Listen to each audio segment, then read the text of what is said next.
So good morning, everybody, and thank you so much, Dr. Dutt, for coming and speaking to us this morning. This is our second ever webinar for the TTP network. I'm so pleased we've had so many people have joined us. 87, and we're getting close to 100, and we had 129 booked to come, so that's fabulous. So without any further ado, Dr. Dutt, I'll hand over to you. Thank you, Jo. Good morning to everyone. And thank you for joining us for, as Jo said, what is the second of the TTP webinar series. Today we're going to be talking about a very important area, which is the neurological complications of TTP. And this is not only important if you are a patient, but also a carer or a family member or a member of the clinical team looking after TTP. Because it's not just about surviving TTP anymore, it's about enjoying the life that you have battled for and courageously won that battle. It's about sharing the future with your loved ones and perhaps also offering support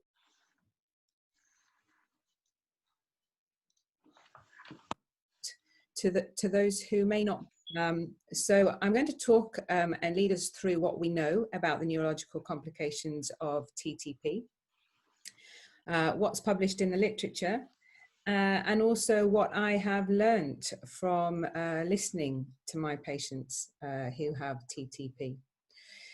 Before I start, I said to Jo that I'm just going to mention that I'm not a neurologist, obviously, as you know. So I don't claim to know about all of the complexities of the anatomy of the human brain or the human mind. But I do have experience in spending a lot of time with patients who have had neurological complications or have neurological complications of TTP. So without further ado, I'm going to start. Jo, I'm just going to minimize some of the pictures on here. Hopefully everybody can still see the screen. Can you see that clearly? Yes. Great. So, embracing technology. So starting upbeat, I really do think we have come a long, long way together, and TTP care has come along leaps and bounds over the last decade. And this is really a testament to the TTP community and these TTP webinars show how dedicated and committed the community are to raising the quality of care in TTP. And so how did we get to a stage where we talk about neurological complications? Well, I just want to put this in context a little bit. So it was around 100 years ago that Eli Moscovich first described a 16-year-old girl with what was then described as a fatal condition. So she had weakness, fever, low platelets, an abnormal blood film, which we sometimes refer to as a MAHA, and even at that time, the description of transient neurological symptoms.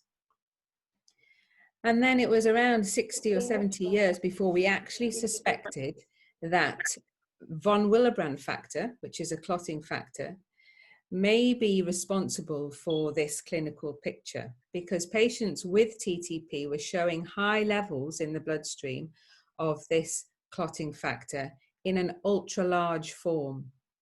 And when we looked at the clots that occur in TTP, we found this ultra-large clotting factor in the clots stuck together with platelets. And soon after that, we introduced plasma exchange, and plasma exchange was used as the treatment to remove these ultra-large von Willebrand factors. And at that time, we suspected there must be an enzyme that is missing that would normally chop up and break down this ultra-large von Willebrand factor. And it was in 1986 that ADAMTS13 was purified. And as we know, ADAMTS13 is this enzyme that chops up von Willebrand factor. And a deficiency of ADAMTS13 is what is responsible for inherited and acquired TTP. So what is happening on the inside then? If we look at the top half of this picture here, you can see that this ultra-large von Willebrand factor, depicted by the purple strings, is chopped up by the ADAMS13, which is the blue scissor-like molecule, enzyme. And under normal circumstances then, we would have lots of chopped up von Willebrand factor circulating, and this is acceptable. At the bottom half of the picture, if we don't have ADAMS13, the ultra-large VWF circulates and traps platelets and causes the small clots that obstruct the blood vessels. So you can see there in the bottom half of the picture, red blood cells are unable to get through those clots that are obstructing the blood vessels. And that gives rise to that characteristic blood film that we call MAHA, that you can see there in the top square, where the red blood cells should be nice and round, but they're sheared up as they try to get through the blood vessels. The square below that shows the histology. So that shows the blood vessels obstructed by lots of small clots, microthrombi. And what does that mean then is happening in terms of what we see clinically? Well, historically, if you look at all the old textbooks, TTP was described as a classic pentad. And that meant that generally in a patient, we would look for these 5 cardinal features. So the MAHA, the low platelet count, a fever, problems with renal function, so the kidneys not working properly, and neurological symptoms. However, what we've seen with time is that this classic pentad rarely presents as all 5 features in patients, probably in less than 10% of cases. And so now, if we see low platelets and the abnormal blood film, we think, is this TTP? But what's very important to recognize is that neurological symptoms in TTP are very common at presentation. And we're talking around 60% or more patients will present with neurological symptoms. And what do we mean when we say neurological symptoms? What are neurological symptoms? Well, they are anything to do with the brain and the nervous system. So here on the left, you can see that the blood supply arises from the heart, and blood feeds the kidneys, it feeds the heart, it feeds the brain. So all of our vital organs. And if we look at the circulatory map for the brain, the picture in yellow represents the brain for a child, and then the black and white picture represents the brain for an adult. We can see the grey matter and the white matter here labelled as GM and WM.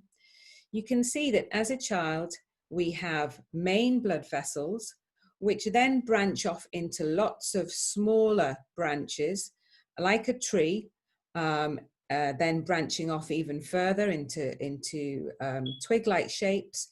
And this circulatory map only gets more complex as the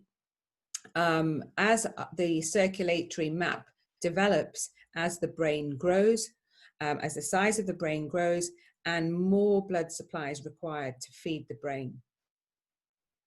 The brain is a very vascular organ, and therefore the blood supply to the brain is very complex. Just lost the presentation, just bear with me.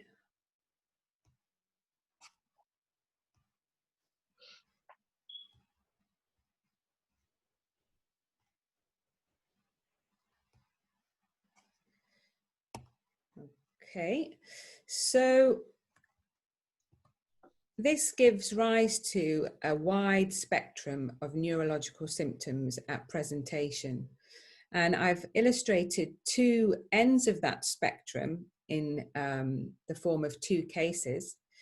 So at one end of the spectrum, we could see a young, sorry, I just lost the screen again.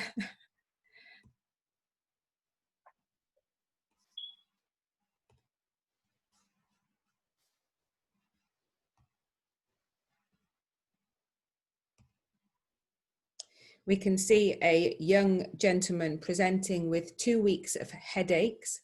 So headaches are classed as a neurological symptom, although they may be subtle. And as we know, we all get headaches from time to time. Alongside feeling tired, some bruising, dark urine. And as a result, this gentleman visited the walk-in centre. He had some blood tests done. These showed a low platelet count. He was admitted to hospital and diagnosed with TTP. He started his plasma exchange and made a full recovery.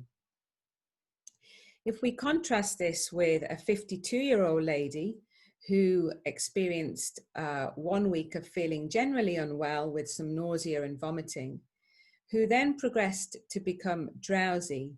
So this is not a symptom that we would normally feel that we could overlook, or a more common-like symptom such as headache. And as a result, she attended A&E.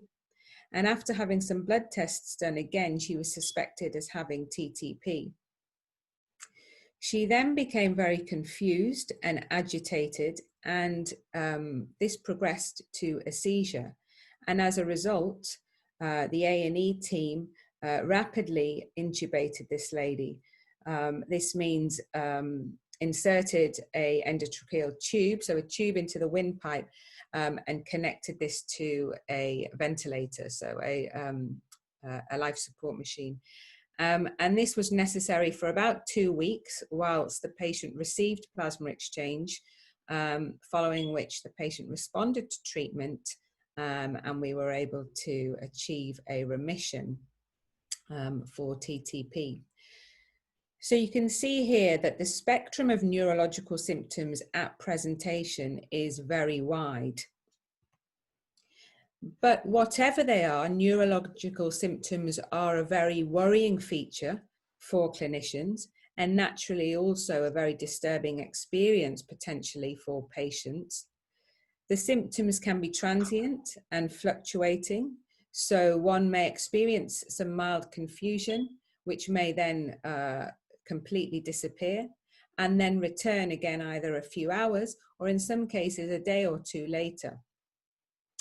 The most frequently reported acute symptoms are confusion, headache, problems with speech, so trying to express what it is you would like to say, and at the more severe end of the spectrum, a progression to seizures, which we often see in patients who are admitted within the first 24 or 48 hours. Although not as common, patients may present with features of a stroke, for example, a limb weakness, or again, drooping of the face, or pins and needles in a limb. And much more rarely, patients can collapse and are admitted in a coma. The deterioration from very mild to very severe symptoms can occur very quickly. And we often teach our clinical colleagues that patients can appear very well and rapidly become very unwell in the space of a few minutes. And what we find when we look at acute neurological symptoms and patients requiring to be put to sleep on a ventilator is the primary indication for this is neurological symptoms. This contrasts with other reasons for requiring a life support machine in other disease conditions where this is usually due to problems with the heart or lungs. So this brings me on to what sort of tests do we do at the time when patients present with neurological symptoms? And we don't have a huge literature on this. In terms of radiological investigation, the most common test that's performed is usually a CT, a CAT scan of the brain. However, there are some studies that suggest that an MRI may be the more sensitive test, and I'm sure that some of you will have had both of these during your treatment time. There is something else called a SPECT, which is a single photon emission tomography, which uses radio-labeled compounds to assess the blood flow to the brain and creates a color map to try and find areas that are underperfused. This may be a better investigation, but one of the problems with this is this test isn't widely available in trusts, and it's not something that is really appropriate to employ when a patient first comes in and has critical life-threatening symptoms. And we, again, advocate amongst our clinical colleagues that having a radiological investigation, such as a CT scan, should not delay the diagnosis or treatment with plasma exchange. And the reason for this is, in most cases, the result of the CT scan will not affect what we do in terms of acute management. The acute management and the life-saving treatment at that time is plasma exchange. And when we look at the features of the CT and MRI findings, we may see nothing. And this is because of the sensitivity of the test. If you remember the circulatory map that I showed you, the blood vessels that are being obstructed are very, very tiny. And the resolution of these scans may not pick up these changes. And therefore, you may have neurological symptoms where you have confusion, or even in some cases, problems with muscle weakness or speech, but these may not be picked up on a typical CT scan or MRI. Also, the imaging results may not correlate with how severe your disease is at the time. What we don't know, however, and this is a study that we did on our patients a few years ago, is whether the findings that are positive on a scan correlate with longer term symptoms in the future.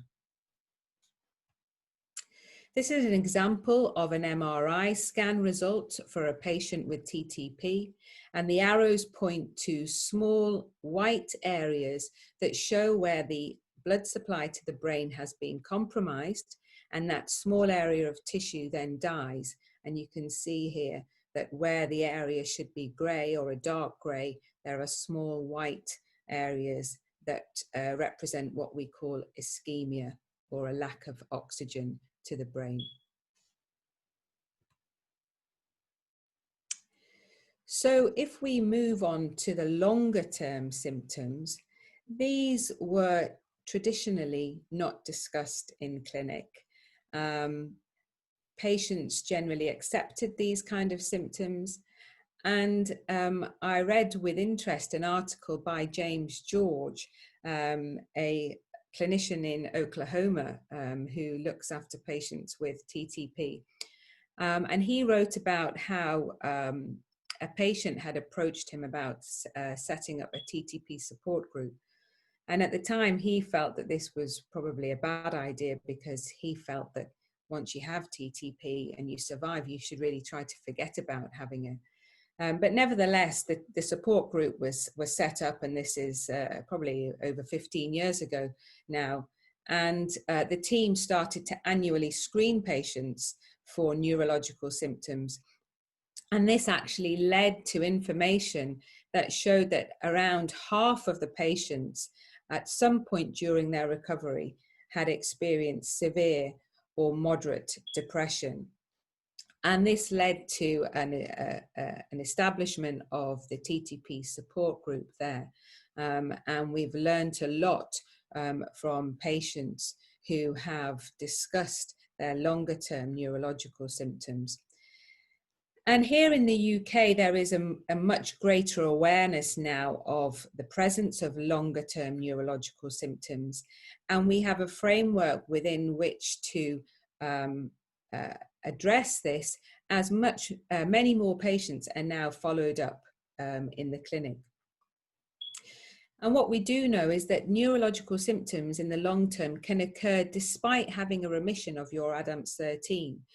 So from a blood perspective, you are in a remission from your TTP, but you may have neurological symptoms that persist despite that. And we know that the majority of TTP is autoimmune. And we know that once you have one autoimmune condition, the chance of having another one is increased.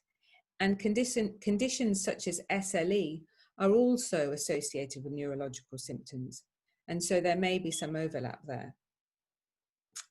Broadly speaking, we classify neurological symptoms into neurocognitive, to do with memory, attention, concentration, neuropsychological, which describes feelings such as anxiety and depression, and quality of life, that describes your ability to return to work and your physical and mental difficulties that impact on your activities of daily living.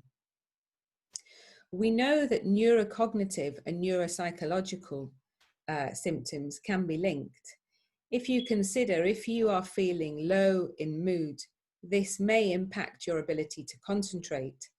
And similarly, vice versa, if you're having difficulty or frustration in concentrating or remembering things, this can lead to problems with anxiety and low mood.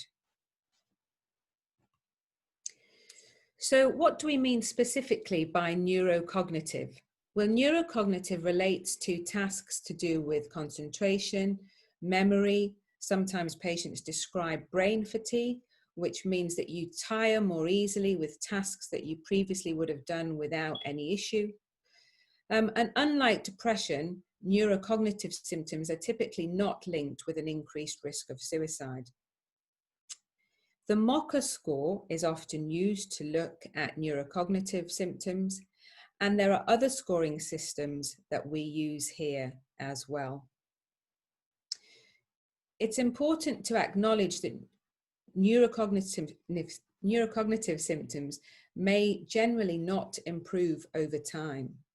And although this may seem frustrating, what's very important when we discuss neurological symptoms is actually acknowledging that these symptoms exist, that you are not the only person who has these symptoms, and that although there is no cure necessarily for these symptoms, there are strategies, adaptive strategies, potential medications that can be used to help with these.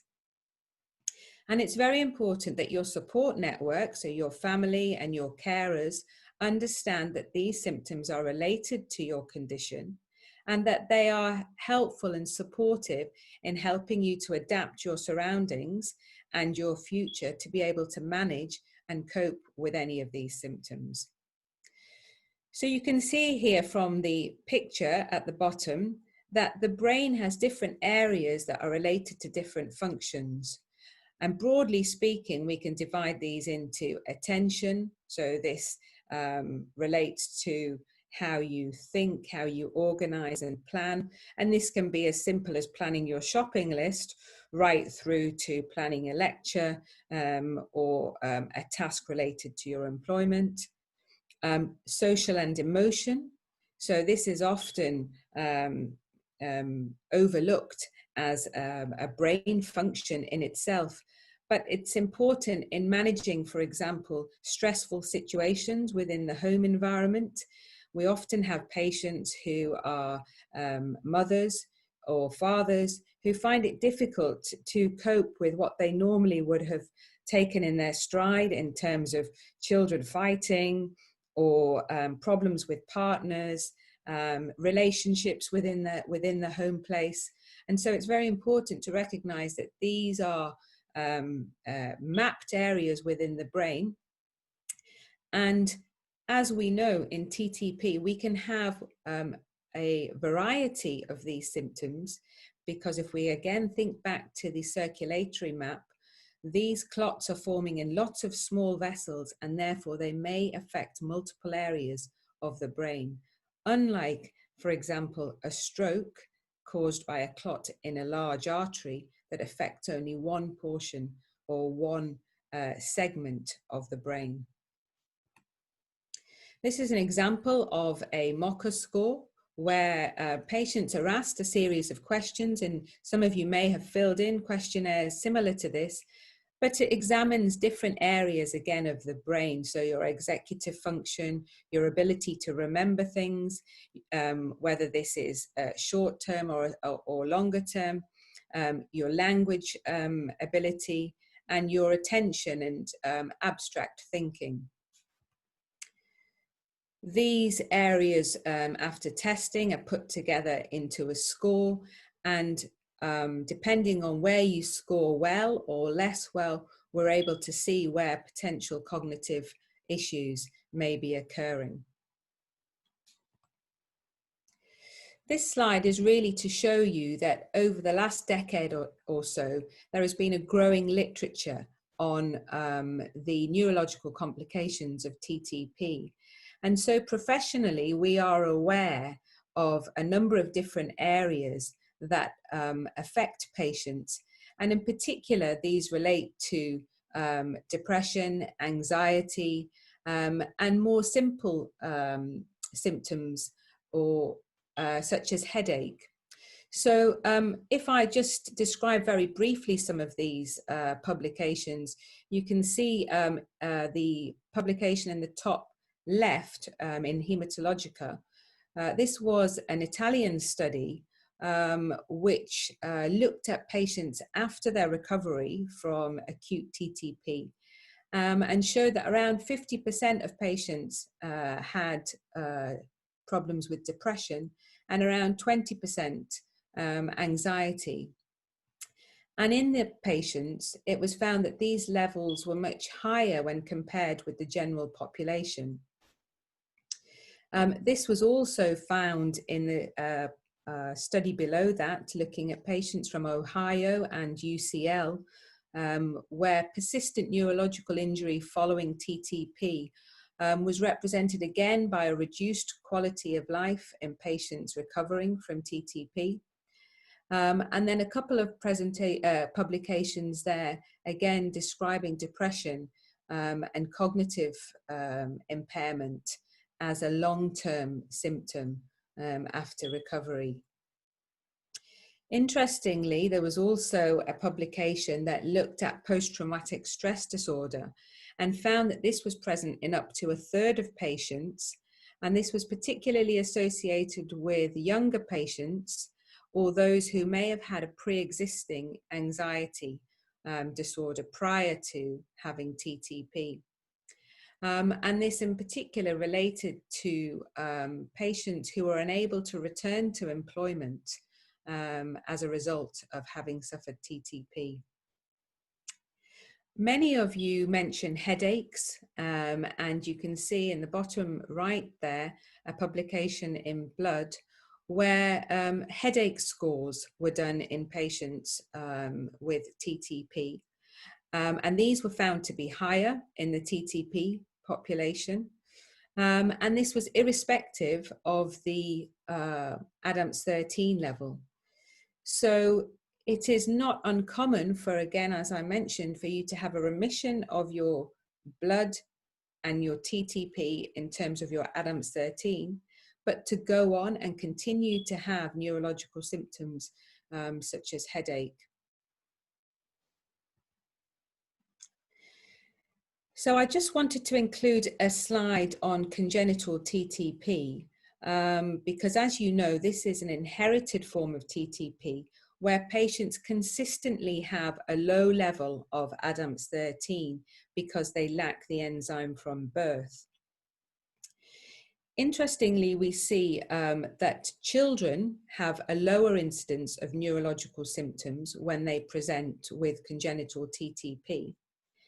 However, we also know that for those who present in pregnancy for the first time and who are diagnosed with congenital TTP at that point, neurological symptoms are common. We know that patients who have congenital TTP have headaches, lethargy, and abdominal pain as recurring features of their disease. And this was a characterization that was performed as a part of the UK TTP registry. And this was published last year in Blood. Marie and her PhD student at the time, where they showed that patients with congenital TTP were very responsive to going on to prophylactic therapy with plasma. So this means receiving plasma regularly in terms of symptom resolution. Another finding from this study was that the incidence of vascular events later in life, such as stroke, were possibly lower in patients with congenital TTP who were receiving regular therapy. And so in the UK, we generally recommend that patients with congenital TTP should receive regular plasma therapy. And you can see here in the table from that publication that the number of patients, so about 1/5 of patients were affected with headaches and migraine. And you can see that around 80% of those patients had symptom resolution with commencement of plasma therapy.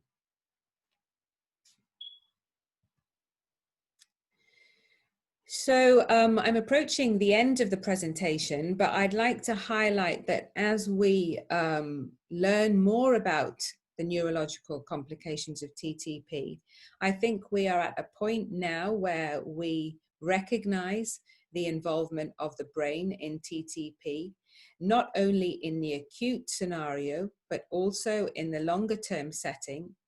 And that it is okay, and we should acknowledge that there are a group of patients who have good days and who have not so good days as a result of longer term neurological complications.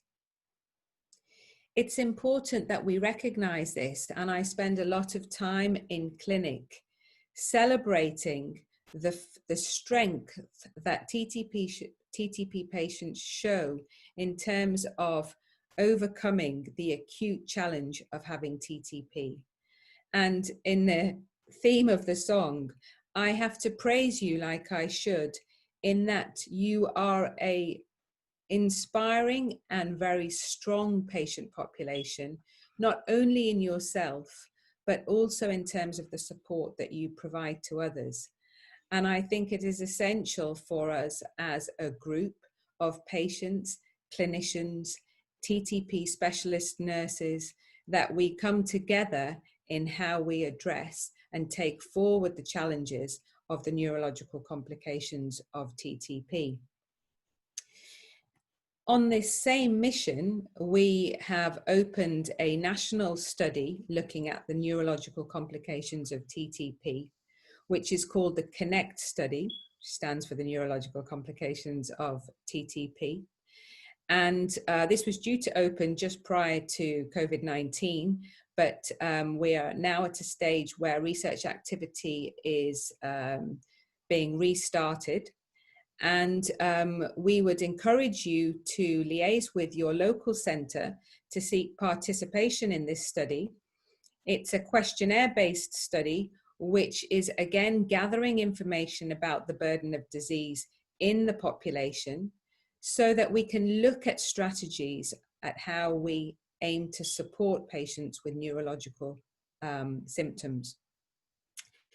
And this will be an evolving area because we know we have new drugs such as caplacizumab, which potentially and plausibly may have a positive impact on neurological complications of TTP.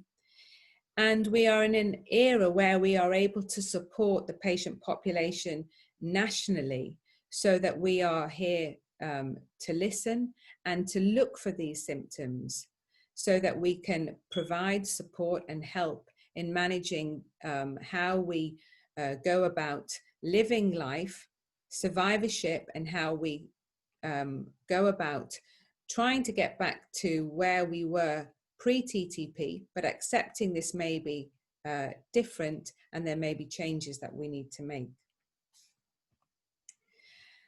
And so I will end on that note. And as I am speaking from Liverpool, it's appropriate for me to say that you are not alone. Your clinical TTP team are there to support you, to listen, to signpost you. And there are specialists who manage patients who have neurocognitive and neuropsychological symptoms. Some of you may have attended some of these, and there are avenues that we can branch into to help to support. And so I'm requesting you to liaise with your clinical team. It's our duty to provide that support, and to reassure you we are very committed to evolving this area of TTP care in the same way that TTP care has continued to grow and progress over the last decade. My acknowledgements are to Joe and to Marie for setting up the webinars. You as a TTP network and as patients with TTP who only serve to grow our learning, and to Dr. Rebecca Shaw, who is my PhD student who will be conducting the Connect study along with me. Thank you very much. Thank you so much, Dr. Dutt. That was so interesting. And I know you've said you'll be happy to take questions. If they become, the questions are sort of very personal on personal circumstances, Dr. Dutt will most likely be able to signpost you rather than answer here. So that's just a sort of an overall explanation. We've actually got 9 questions so far, I think, Dr. Dutt. So if I call you in one by one, I'm going to hopefully go in order. I'm going to stop the recording now. Just put that back onto recording. But everybody else, stay safe, and we'll see you on the 30th, hopefully, 30th of June, 7 p.m. Look for the links I'll be sending out via Eventbrite. Thank you very much. Cheers, Joe. Thanks, Dr. Bye, everyone. Bye. Thank you. Thank you. Bye.